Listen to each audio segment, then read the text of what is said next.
All right, welcome to Latin America Part 2.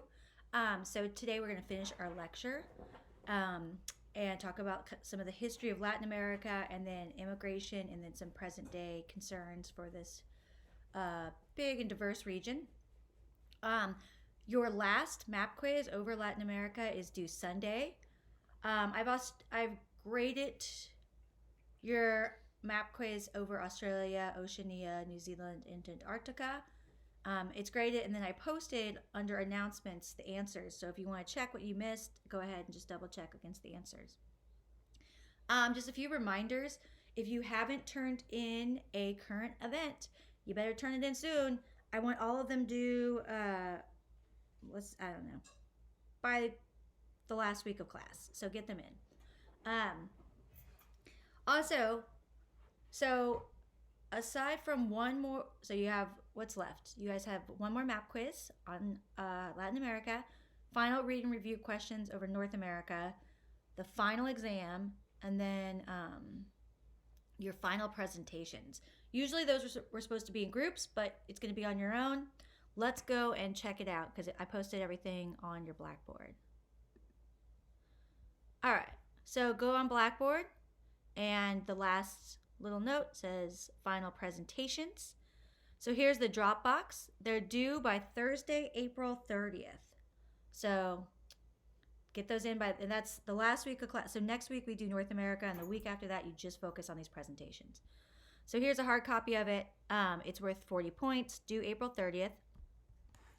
So in the final week of class, you'll be asked to give a short presentation on some sort of slides about a specific aspect of a country we have covered during the semester. And we've covered every country, so any country is fair game. So you should do research and present information going into detail about some feature of a country that interests you. So examples are food in Mexico, football in Germany, religion in Tibet, politics in Russia, architecture in Egypt, tourism in Vietnam, fashion in the US, climate change in Australia, or any other topic that is unique, important, or interesting in your country. So there needs to be 8 slides, and the second most important thing is that there needs to be a country and a topic. So it can't just be like Italy. You got to be more specific, and that's going to make it easier for you. The more specific you are, the more doable this project is going to be. So slides should offer pictures, especially if you do something like animals in Australia. We need to see pictures. So the 8 slides, a title slide with your name, the country, and topic. A slide with a map of your country. So don't forget that one. I need to see where your country is and then the region it's in. And then 5 separate slides that give details about the topic. And then a works cited section, any format is fine with me. If you want a good example, here's one from last semester, I believe. So you can go ahead and take a look at that. And then also this is how you will be graded. Okay. In the next video chat that I post Monday or Tuesday, I'll talk about your final, but it'll be take home, and you'll have a couple days to do it. All right, let's get back to lecture. History. So usually in class we do a presentation, or you guys get into groups and do a presentation on pre-Columbian civilizations, because there were some really amazing advanced civilizations in this region before the Europeans came, like the Aztecs, the Incas, the Mayans, the Toltecs, the Olmecs. I'm going to leave that and post that this week as an extra credit assignment because we just don't have time for everything.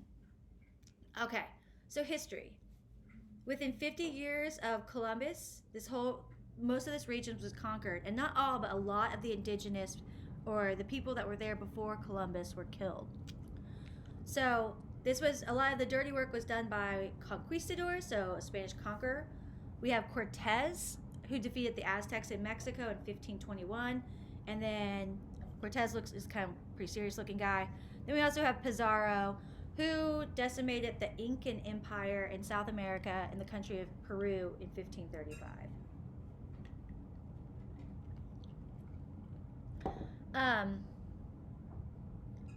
They were really supposed to be going not just to get rich, not just for gold or for personal gain, for glory, but also for God. So the Catholic Church said, part of colonization, the part that makes it okay to take some of the resources from this place and ultimately conquer the peoples, is that you're spreading Catholicism. So Catholicism really united the region, and it was really forced upon the native people. Some people were real, it became the unifying force of the region.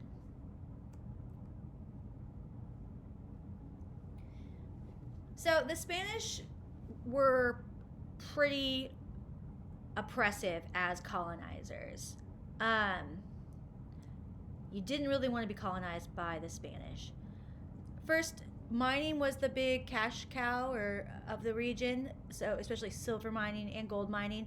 They used slave labor and they worked people until they died. And the natives died not just because they were worked to death, but also because of things like diseases that they were unfamiliar with, or they were sick. So then they began the forcible migration of African slaves to replace the native population that had died. So above here, this is a line graph, and the thicker the line, the more of something. So if you look at North America, these are slaves going up to North America, but a lot of slaves went to the Caribbean, and then definitely into South America, particularly Brazil. All right. So the colonial economies in this region really began to take on the form of being banana republics. Now, we also saw this in sub-Saharan Africa, but it meant that the entire economy of a single country was focused on one cash crop. So it could be bananas, it could be wood, it could be sugarcane or coffee. So when the Spanish or the Portuguese set up a country, everything was just in the interest of one thing, and that was to make money off of this product. And it didn't mean they only did that, but that was the base, that was the main way that they made money. So they didn't build schools or hospitals or do any education. The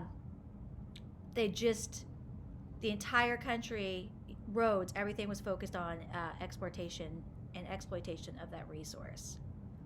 So as these empires declined, the Spanish and the Portuguese empires were two of the first ones to kind of lose power. Then the United States and businesses were becoming more prominent. So businesses took advantage, and instead of being a colonial banana republic, they became a free enterprise banana republic run by someone like, say, Chiquita Banana or United Fruit, which was another banana company.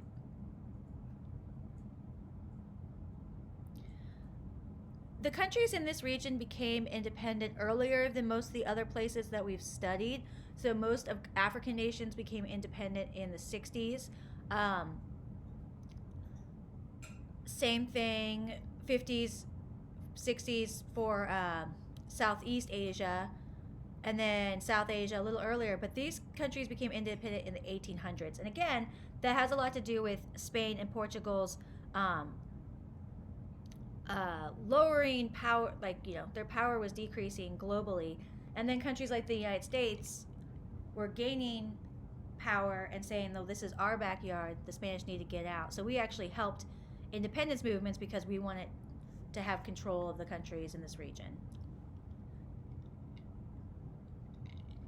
So when they became independent, for many of the common people, it wasn't a big difference. It just went from power of the colonial powers to the really wealthy upper class Europeans that owned almost all the land.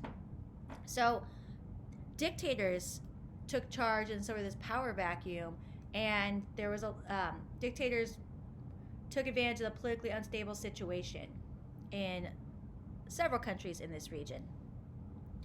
So by the 1900s, there was a lot of upheaval, social and economic changes, and people began to protest. They wanted democracy, they wanted land. So a few wealthy families owned all the land. The people wanted to be able to farm, to make a living for themselves. So there was a lot of upheaval in this region, and things were particularly hard for people in rural areas. So here's in Mexico, the Zapatistas were a peaceful, for the most part, peaceful group that demanded land reform so that the peasants could have their own land, their own independence, and then services for poor people like schools and hospitals, things like that. Okay, so now we're going to talk a little bit about migration because um, often when in the United States, this region is kind of framed as how do I want to say this? Our tie to this region is often through our close ties of immigration.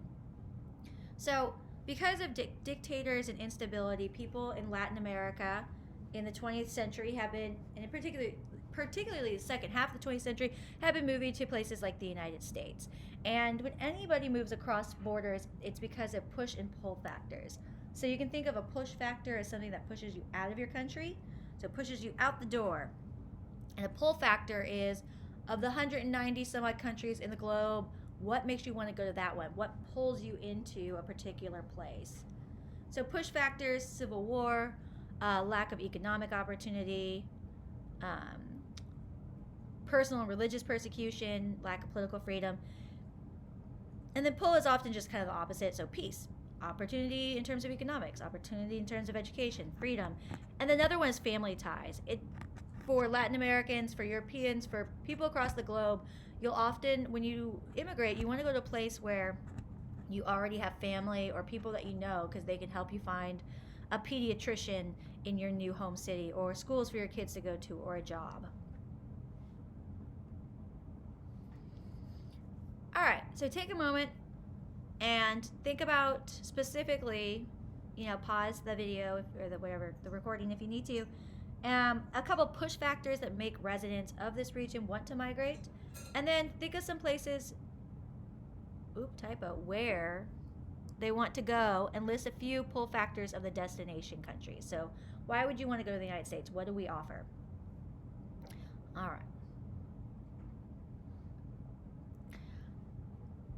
So for the last couple slides, we're going to talk about how Latin America, and the United States, Latin America and North America interact, and some U.S. immigration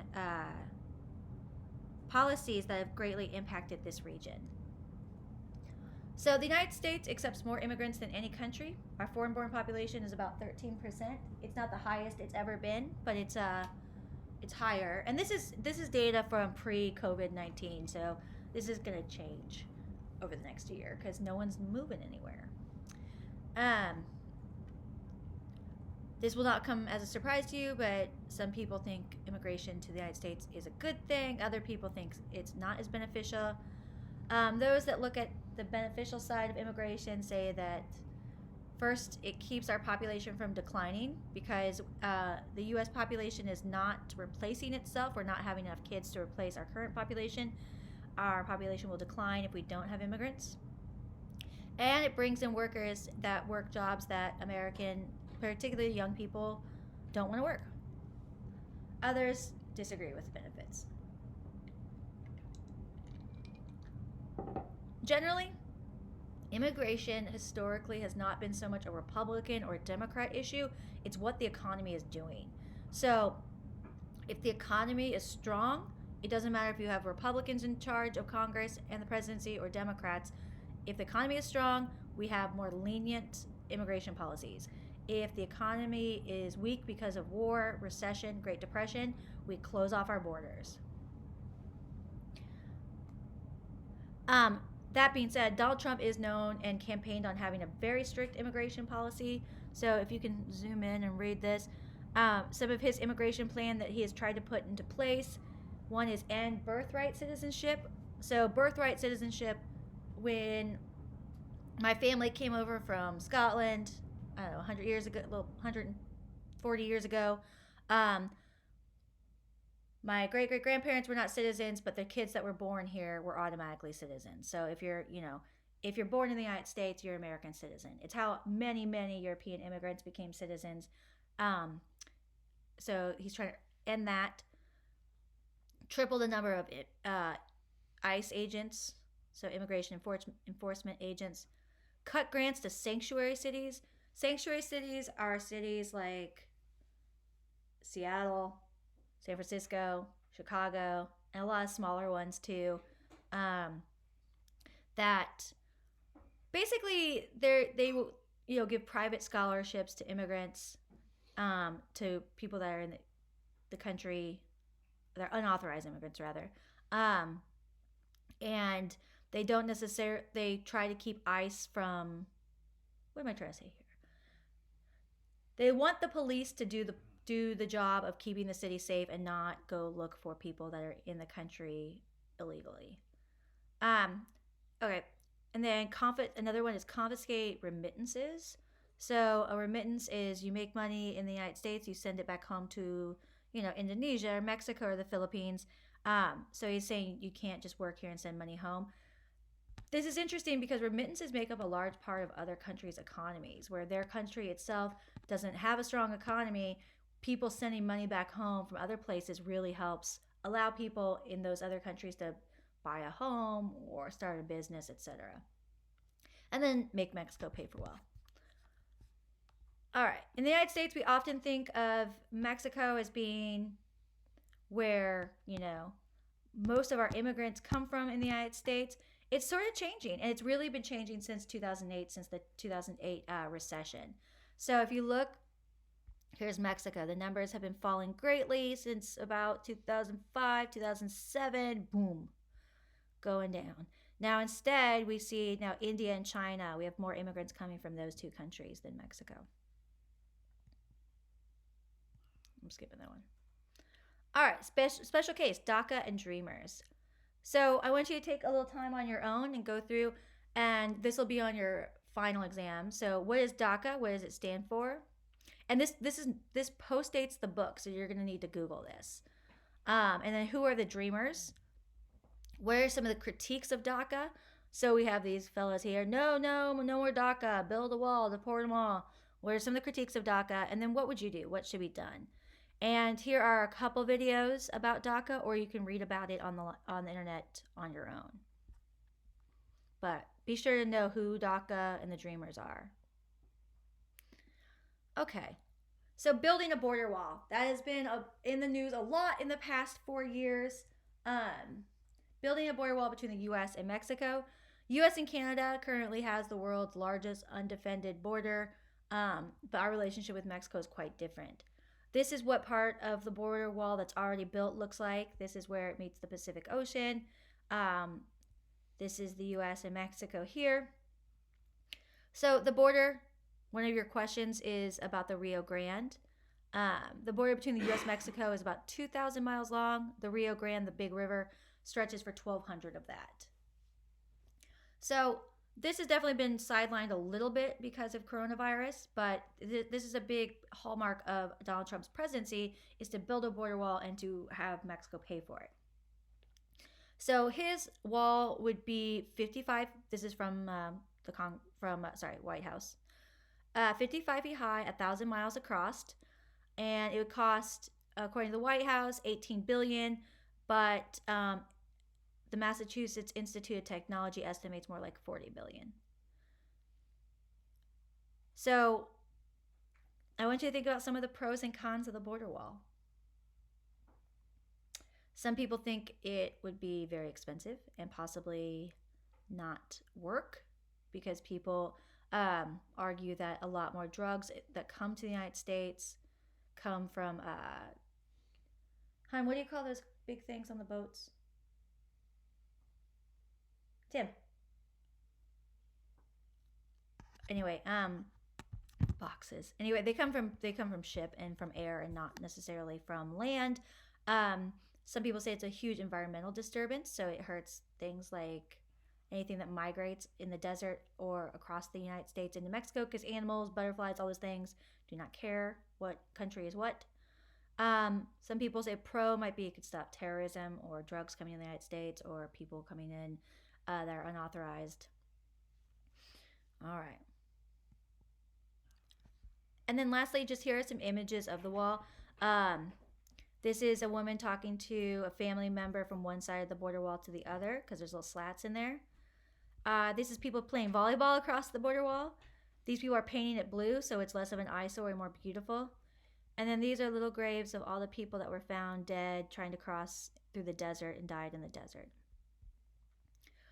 All right, so next week we talk about our final region, North America. We're going to focus on the economy of North America and how we maintain a strong economy so that all of you guys can find good jobs and have what you want in life, be it a home in the suburbs or to travel eventually, or, you know, a good life for your kids, whatever. Okay. All right. Email me if you have questions, and have a great weekend.